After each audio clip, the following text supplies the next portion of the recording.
Hello and welcome to Numismatic Book Reviews. This is my third video and the first on price guides. It'll probably be, we'll be looking at 4 or 5 videos on price guides. The first 2 videos I've done are on coin grading, one for British, one for American. If you haven't checked them out, I recommend you do so. But for now, let's crack on with this. The book that I've chosen to start off with is my favourite price guide, without a doubt. It's Collector's Coins, Great Britain. Covers coins from 1760 to 1970.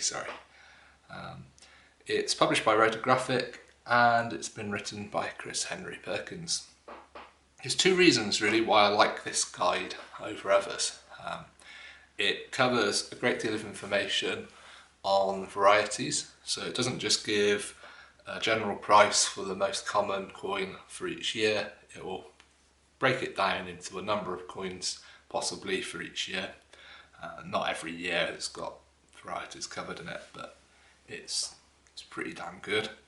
It gives you information on how to tell the difference between the 2 varieties as well, which is really helpful. And then on top of that, it will give you the referencing numbers for those varieties so that you can look them up in other books. This is also very useful. So you're looking at things like Peck numbers, your Freeman numbers, English silver coin numbers, lots of other books which I'll be covering in the future. When you've got one of these guides, you can look at a variety and say, well, I don't know what that is. You can look at the number, go to the relevant book, crack that book open, find the number, and then read the description for that coin. Very useful. Right, I'll flip it over and I will show you the other reason I really love this book. Is if you look at the tables for the different coins, here you've got like the Peck numbers, as I was mentioning earlier, reference numbers to then go across to another book and see a full-length description. We have got colour, no colour, colour, no colour, colour, no colour, colour. This makes it an awful lot easier for a dyslexic person like me to read the table. It cuts down on silly mistakes like no end. That's very valuable, and every other company that publishes price guides, they could learn a thing or 2 from this, because I think that helps an awful lot.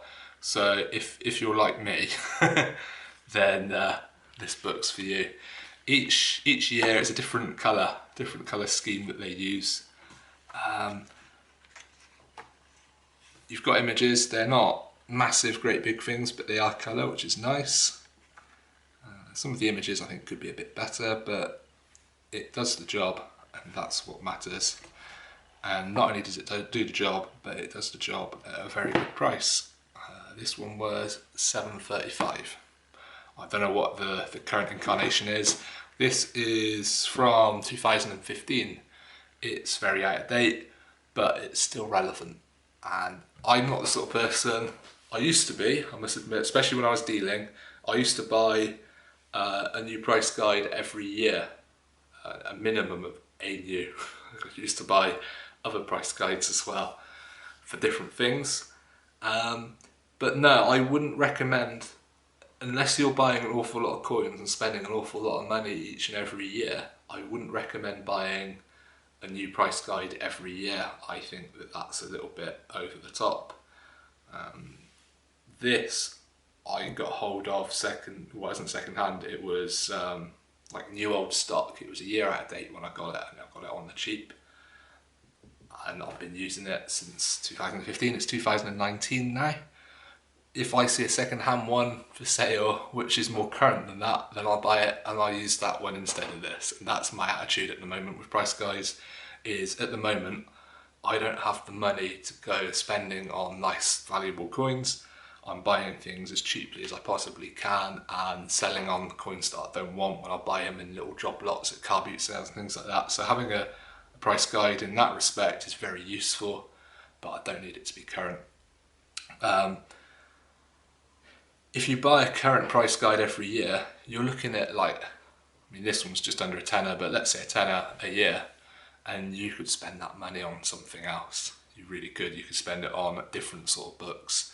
and different coins. I buy books, you know, not constantly, but for quite some time now there hasn't been a year where I haven't bought some books, and I'd much rather spend my sort of book allowance, should we say, on other more interesting books than on just buying basically the same book year in, year out.